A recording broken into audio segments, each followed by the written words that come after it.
Bakteri adalah salah satu organisme yang bisa bikin banyak banget gejala pada makhluk hidup, salah satunya manusia. Nah, gejala yang paling ringan itu hanya berupa aroma tidak sedap, sampai yang paling buruk bisa bikin kita berbaring di kasur rumah sakit.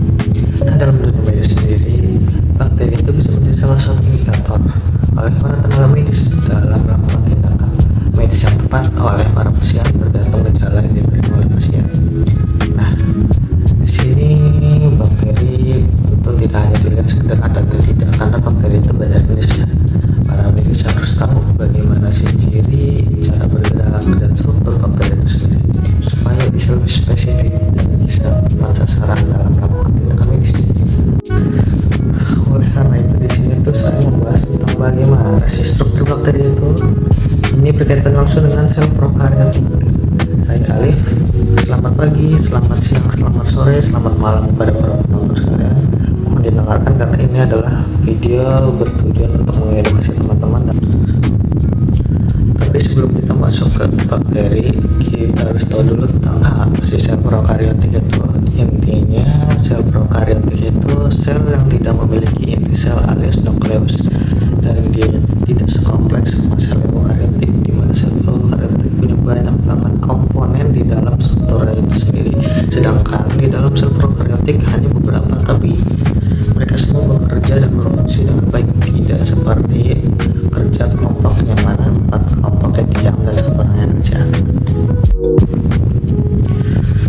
Nah, setelah kita tahu apa sih sel prokaryotik, kita bisa masuk ke struktur pertama dari sel bakteri itu sendiri, yaitu dinding sel. Nah, dinding sel itu berfungsi untuk melindungi sekaligus mempertahankan bentuk si sel bakteri itu supaya isi dalamnya nggak keluar-keluar kulit lah, anggaplah. Lalu di dalamnya ada membran sel. Membran sel ini tempat di mana zat itu tersaring. Ada yang bisa masuk keluar dengan lancar, ada yang tersaring juga. Lalu ada sitoplasma. Nah, ini tuh meja kerjanya oleh sel bakteri, dimana metabolisme setiap bagian-bagian struktur di dalam sel bakteri itu sendiri.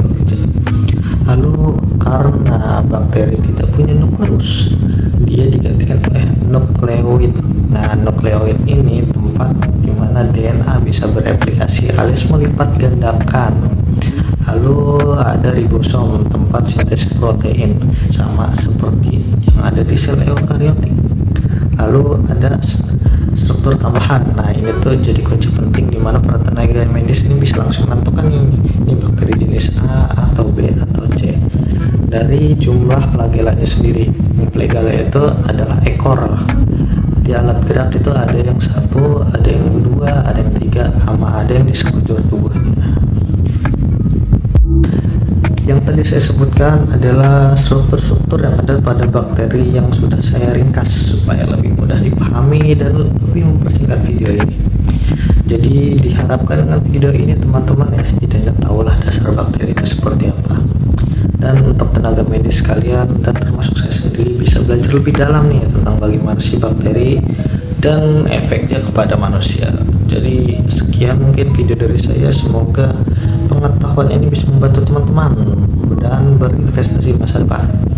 Saya undur diri, terima kasih.